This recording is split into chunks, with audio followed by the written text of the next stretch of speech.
अस्सलाम वालेकुम ख़वातीन व हज़रात। अब्दुल रहमान नजम आपका इन्वेस्टिंग फ्रेंड। और आज से कुछ दिन पहले मैंने एक मल्टी बैगर्स पे वीडियो बनाई।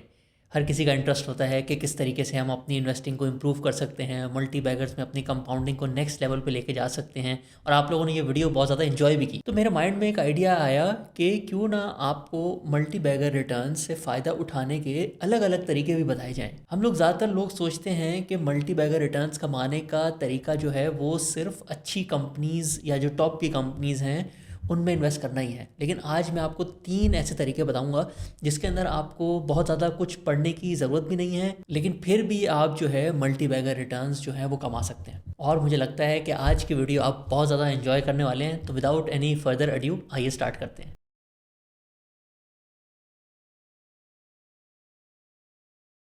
पहला तरीका मेरे हिसाब से मल्टी बैगर रिटर्न्स कमाने का, ताकि आप जो है अपनी फाइनेंशियल लाइफ जो है उसको इम्प्रूव कर सकें, अपनी ओवरऑल लाइफ को इम्प्रूव कर सकें, वो है कि स्टॉक मार्केट में इन्वेस्टेड रहना ही इट्सेल्फ एक मल्टी बैगर एक्टिविटी है। बहुत सारे लोग कंफ्यूज हो गए होंगे। आइए मैं आपको थोड़ा डिटेल में एक्सप्लेन करता हूँ। लॉन्ग टर्म में स्टॉक मार्केट का जो एवरेज रिटर्न होता है, जो कि आप इंडेक्स इन्वेस्टिंग के थ्रू जो है अचीव कर सकते हैं 17 से 18% का, वो इट्सेल्फ आपकी बहुत अच्छी कंपाउंडिंग कर देता है। और बहुत ज़्यादा लोग जो है इसमें ये सोचते हैं कि जब कंपाउंडिंग होती है उसके साथ साथ चीज़ें भी महंगी हो रही होती हैं, इन्फ्लेशन भी हो रही होती है। तो सबसे पहले तो मैं ये मिसकंसेप्शन दूर कर देता हूँ कि जो स्टॉक मार्केट में जो रिटर्न्स आते हैं वो इन्फ्लेशन से बहुत ज़्यादा होते हैं और आपकी रियल वैल्यू में कंपाउंडिंग हो रही होती है। और फिर मैं आपको बताऊंगा कि वो गलती जो लोग करते हैं, और इस कोशिश में कि हम टॉप की कंपनी जो कि मार्केट से ज़्यादा रिटर्न दे रही हो उसको करने के चक्कर में एक ऐसी गलती कर देते हैं कि आपकी जो नॉर्मल इंडेक्स में कंपाउंडिंग हो रही थी उससे भी इन्फीरियर रिजल्ट आ जाता है। तो एक्सप्लेन करने के लिए कि स्टॉक मार्केट के जो रिटर्न्स होते हैं वो रियल टर्म्स में आपको कितनी ज़्यादा वेल्थ क्रिएशन करके देते हैं, हम एक एग्जांपल ले लेते हैं। एक इंडिविजुअल है, उसके पास लेट से आज 15 से 20 लाख रुपए की सेविंग है, और साथ साथ हर महीने जो है वो 15 से 20 हज़ार सेव भी कर लेता है। और उसको हर साल जैसे इन्फ्लेशन बढ़ती है तो जो 20 हज़ार महीने का होता है उसको 22 हज़ार कर देता है, फिर अगले महीने में थोड़ा सा और बढ़ा देता है। तो इस पूरे अरसे में शुरू में उसने तकरीबन 20 लाख की इन्वेस्टमेंट की, और हर महीने जो है तकरीबन 20 हज़ार रुपये डाल रहा था, यानी कि हर साल 2,40,000 रुपये इन्वेस्ट कर रहा था। अगले 15 सालों में जो मंथली इन्वेस्टमेंट थी उसकी रियल वैल्यू बन गई 36 लाख रुपये। और जो शुरू में 20 लाख रुपए डाले थे, तो टोटल आपने जो रियल इन्वेस्टमेंट की स्टॉक मार्केट में जिसमें इन्फ्लेशन एडजस्ट हो गई है वो है 56 लाख रुपीज़। आइए अब देखते हैं कि ये जब कंपाउंड होगा तो ये आपको कितनी वेल्थ क्रिएट करके देगा रियल टर्म्स में।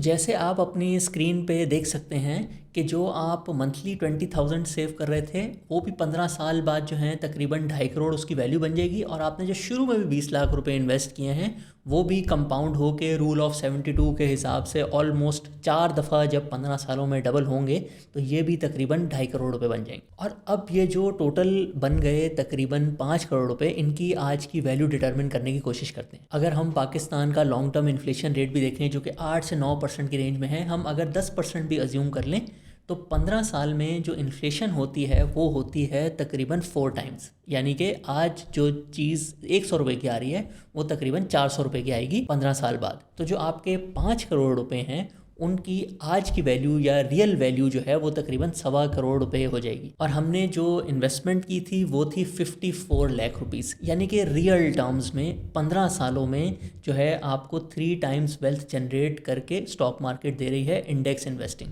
अब आप मुझे बताएं कि और ऐसी कौन सी एसेट क्लास है जो कि आपको रियल टर्म्स में जो है इतनी वेल्थ जनरेट करके दे सकती है। और ऑब्वियसली आप इंडेक्स इन्वेस्टिंग कर रहे हैं तो आप जो है बहुत ज़्यादा इसमें टाइम भी नहीं लगा रहे। एडिड बेनिफिट्स स्टॉक मार्केट के ये और किसी भी एसेट क्लास में नहीं है कि इसमें आप डाइवर्सिफिकेशन भी कर सकते हैं। यानी कि आपने 7-8 कंपनीज डिफरेंट के अंदर जो है शेयर्स खरीद लिए, ताकि अगर एक आधी कंपनी का बिजनेस जो है वो थोड़ा ख़राब हो भी गया तो बाकी कंपनीज जो हैं उसको पोर्टफोलियो को टेक केयर कर लेंगी और आप लॉन्ग टर्म इंडेक्सिंग के थ्रू अच्छे रिटर्न्स कमा लेंगे। रियल एस्टेट में आप ये डाइवर्सिफिकेशन करने जाएंगे, आप सोचेंगे कि एक जो है ना मैं इस्टेब्लिश जगह पे कराची में प्लॉट ले लेता हूँ, एक थोड़े दूर दराज कराची के इलाके में भी प्लॉट ले लेता हूँ, ऐसे ही इस्लामाबाद में भी कर लेता हूँ, फैसलाबाद में भी कर लेता हूँ, लाहौर में भी कर लेता हूँ, तो शायद आपको कोई 1 अरब रुपया चाहिए होगा एक डाइवर्सिफाइड रियल इस्टेट का पोर्टफोलियो बनाने के लिए, जिसके अंदर एक पर्टिकुलर एरिया या एक पर्टिकुलर प्रोजेक्ट का रिस्क जो है वो कम हो जाए। लेकिन स्टॉक मार्केट में शायद आप ये 5 लाख रुपए से भी कर सकते हैं,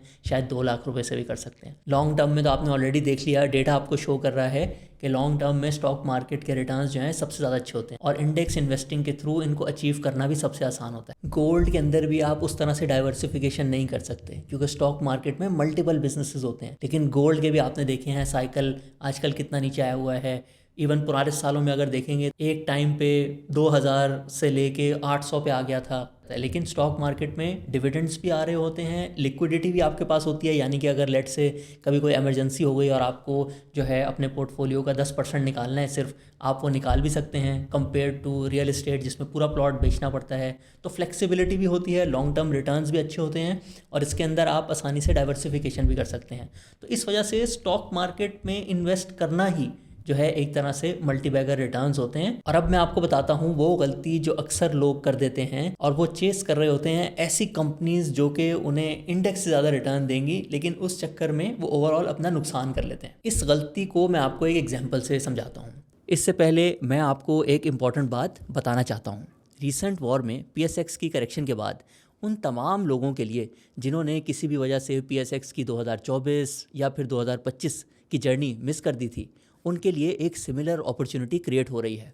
और इस एस्पेक्ट को हमने फुल डिटेल में एक्सप्लेन किया है कि कैसे हिस्ट्री बताती है कि ऑयल शॉक्स के टाइम पे PSX में इन्वेस्टमेंट करना नेक्स्ट फ्यू ईयर्स में कितने अच्छे रिजल्ट्स दे सकती है। 100% गारंटी तो किसी भी चीज़ की नहीं होती, but famous thinker mark Twain कहते हैं, history doesn't repeat itself but it often rhymes. 2025 में PSX की परफॉर्मेंस और हमारी परफॉर्मेंस आप स्क्रीन पर देख सकते हैं।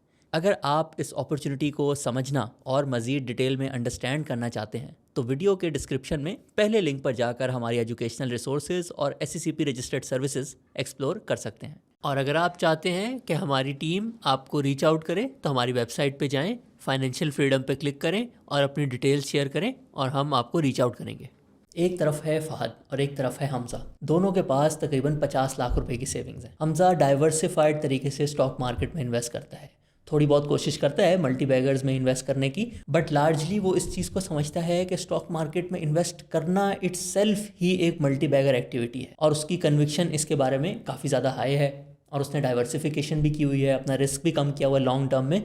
तो वो अपने 50 लाख रुपए की सेविंग्स में से 30 लाख रुपए जो है वो लॉन्ग टर्म के लिए स्टॉक मार्केट में लगा देता है। दूसरी तरफ फहद है, फहद को बहुत ज़्यादा शौक है और इसके अंदर बहुत स्किल भी है मल्टी बैगर कंपनीज ढूंढने की, और ये ढूंढ भी लेता है। लेकिन ये गलती यहाँ ये कर देता है कि इसके पास जो 50 लाख की सेविंग्स हैं उसमें से सिर्फ 5 लाख स्टॉक मार्केट की गिनी चुनी कंपनीज में लगा देता है, और बाकी 35 लाख जो है वो फिक्स्ड इनकम में इन्वेस्ट कर देता है। अगले 10 सालों में हमजा जो है अपने स्टॉक मार्केट पोर्टफोलियो पे तकरीबन 17% रिटर्न कमाता है, और जो रिमेनिंग पोर्शन होता है वो फिक्स्ड इनकम में इन्वेस्ट करता है, और उस पर तकरीबन 9% का एवरेज रिटर्न आता है। और दूसरी तरफ फहद जो है अपने स्टॉक मार्केट पोर्टफोलियो पे 25% एनुअल रिटर्न कमा लेता है, और अपने फिक्स्ड इनकम पोर्शन पे 9%। लेकिन क्योंकि हमजा का कन्विक्शन लेवल ज़्यादा था, डाइवर्सिफिकेशन ज़्यादा थी, कन्विक्शन ज़्यादा थी, उसने ज़्यादा अपनी वेल्थ जो है जब स्टॉक मार्केट में लगाई हुई थी, ओवरऑल पोर्टफोलियो उसका ज़्यादा बढ़ गया। और इसकी वजह ये थी कि हमजा ये बिलीव करता था कि स्टॉक मार्केट में इन्वेस्ट करना इट्सेल्फ ही एक मल्टी बैगर एक्टिविटी है। तो दोस्तों, ये था वो कॉन्सेप्ट कि स्टॉक मार्केट में जब आप इन्वेस्ट करने आएँ तो ऑब्वियसली सारी अमाउंट नहीं लगा देनी, बट जितनी ज़्यादा आपकी कन्विक्शन होगी, जितना ज़्यादा आपकी नॉलेज होगी, और इसमें नॉलेज डिफरेंट कंपनीज़ के बारे में नहीं होगी, सिर्फ ये कन्विक्शन होती है कि लॉन्ग टर्म में बिजनेसमैन जब पैसा बनाता है तो स्टॉक मार्केट के थ्रू वो मुझे भी मिलता है, डिविडेंड्स मुझे भी मिलते हैं, और बूम बस साइकिल्स के अंदर जो भी वैल्यू क्रिएशन हो रही है कंपनीज़ की, वो अल्टीमेटली स्टॉक मार्केट उसको सही तरीके से प्राइस करती है। तो जब मैंने स्टॉक मार्केट में इन्वेस्ट करना है तो एक डिसेंट परसेंटेज ऑफ सेविंग्स जो हैं उनको स्टॉक मार्केट में लगाना है। ये स्किल भी उतनी ही इंपॉर्टेंट है, बल्कि मैं तो कहूँगा उससे भी ज़्यादा इंपॉर्टेंट है कंपेयर टू कि आप थोड़ा सा पोर्शन ऑफ सेविंग्स जो है उससे आप जो है मल्टी बैगर रिटर्न्स कमा लें। अब मैं आपको एक और तरीका बताता हूँ और उसको फॉलो करने का एग्जैक्ट रूल भी बताऊँगा जिस पे आप वर्क कर सकते हैं, और वो ये है कि आप अपने रिटर्न्स को इम्प्रूव करने के लिए इंस्टेड ऑफ कंपनीज़ को बहुत ज़्यादा डिटेल में पढ़ें, आप पाकिस्तान के बूम बस्ट साइकिल को भी समझ के जो है अपने रिटर्न्स को इम्प्रूव कर सकते हैं। सो इस चीज़ को मैं आपको डिटेल में एक्सप्लेन करता हूँ, इसका फार्मूला भी बताता हूँ जो एक रफ ले मैन फार्मूला होता है जो कि आप फॉलो कर सकते हैं अगले कुछ सालों के लिए। लेकिन उससे पहले एक कॉन्सेप्ट को थोड़ा सा रिवाइज कर लेते हैं कि मल्टी बैगर रिटर्न्स कमाने का एक तरीका है कि अच्छी कंपनीज ढूंढ लो, एक तरीका है कि अपनी स्टॉक मार्केट में कन्विक्शन को इम्प्रूव करके अपनी परसेंटेज ऑफ सेविंग्स जो है उसको ज़्यादा कर दो स्टॉक मार्केट में, ताकि ज़्यादा अमाउंट पे जब रिटर्न्स अच्छे आएंगे तो ओवरऑल वेल्थ जो है ज़्यादा क्रिएट होगी। और तीसरा तरीका जो है वो बूम बस्ट साइकिल समझने का है। पाकिस्तान की इकोनॉमी को हम सब देख रहे होते हैं, रोज़ न्यूज़ देख रहे होते हैं, तो हम सब के अंदर एबिलिटी है कि अगर हम एक फ्रेमवर्क बना लें तो हम पाकिस्तान के बूम बस्ट साइकिल्स को थोड़ा बहुत जो है वो टाइम कर सकते हैं। अब ये जो 3 मल्टी बैगर रिटर्न्स कमाने के पिलर्स हैं, इसमें ज़रूरी नहीं है कि आप तीनों को मास्टर करें।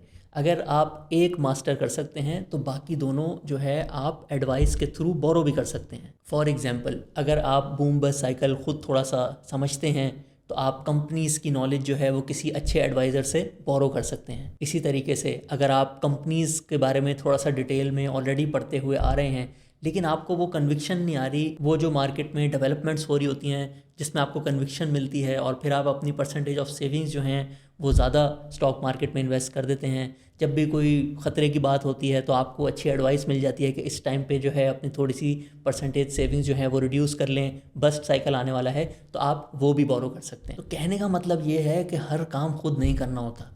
जो चीज़ आप अच्छे तरीके से कर सकते हैं, आपको लगता है आपका नेचुरल एडवांटेज है, बाकी चीज़ों पे आप एडवाइस के थ्रू उस तरीके से भी जो है अपनी इन्वेस्टिंग के अंदर वैल्यू जनरेट कर सकते हैं। और अगर आप ये जो 3 मल्टी बैगर पिलर्स हैं इससे रिलेटेड किसी भी एक पिलर पे डिटेल में हमारी टीम के साथ बात करना चाहते हैं तो हमारी वेबसाइट पे जाएं और फाइनेंशियल फ्रीडम फॉर्म जो है वहाँ पे अपनी डिटेल शेयर करें और हमारी टीम जो है आपको रीच आउट करेगी। अब मैं आपको एक्सप्लेन करता हूँ कि आप पाकिस्तान की इकोनॉमी और बूम बस्ट साइकिल्स को थोड़ा सा समझ के अपनी इन्वेस्टिंग को और इवन जो अपना कन्विक्शन लेवल है, किस टाइम पे percentage of saving stock market में ज़्यादा करनी है, कब कम करनी है, वो आप उसके थ्रू भी इम्प्रूव कर सकते हैं। मैं आपको सबसे सिंपल फार्मूला बताता हूँ और फिर उसमें वैल्यू एडिशन कैसे कर सकते हैं वो बताऊँगा।